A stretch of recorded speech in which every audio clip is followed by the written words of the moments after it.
In the heart of the Persian Empire, where kings reigned over vast territories and their word was law, a young woman rose from obscurity to become one of the most courageous and influential figures in biblical history. Her name was Esther, a Jewish orphan raised in exile by her older cousin Mordecai in a foreign land under a foreign king. Her beginnings were humble.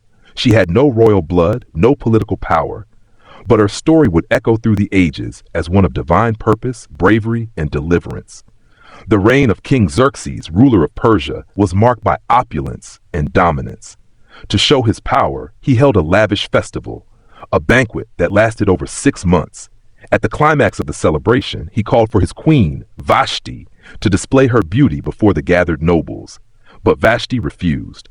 Shocked and enraged, Xerxes removed her from the throne and issued a royal decree. A search would begin across the empire for a new queen. Esther was among the many young women brought to the palace. Though she had kept her Jewish identity secret, Esther stood out, not only for her beauty, but for her grace, wisdom, and humility. In time, she found favor with all who met her, and when the king looked upon her, he chose her above all others. Esther was crowned Queen of Persia. But in the shadows of the palace, a dark plot was unfolding.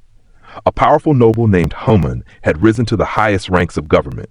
Proud and cruel, he demanded respect from all. When Mordecai refused to bow to him, citing his loyalty to God, Haman was enraged. But he didn't stop at Mordecai. He plotted the destruction of the entire Jewish population across the empire. With deceptive words, Haman convinced King Xerxes to sign an irreversible decree. On a set date, every Jew, man, woman, and child was to be killed. Mordecai tore his clothes in grief and sent a message to Queen Esther, urging her to speak to the king, to plead for her people. But approaching the king without an invitation, even as queen, could mean death. Esther was afraid. She had kept her identity hidden for so long. Speaking now could cost her everything. But Mordecai's words pierced through her fear. Do not think that you will escape in the king's palace. Who knows whether you have come to the kingdom for such a time as this? With courage rooted in faith, Esther called for a fast. For 3 days, she and the Jewish people prayed and sought God's favor. Then, dressed in her royal robes, Esther approached the throne. The moment was tense. One gesture from the king could mean life or death.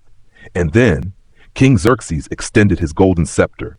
Esther was granted an audience, but she didn't rush. Instead, Esther invited the king and Haman to a private banquet. Then, at a second banquet, she revealed the truth.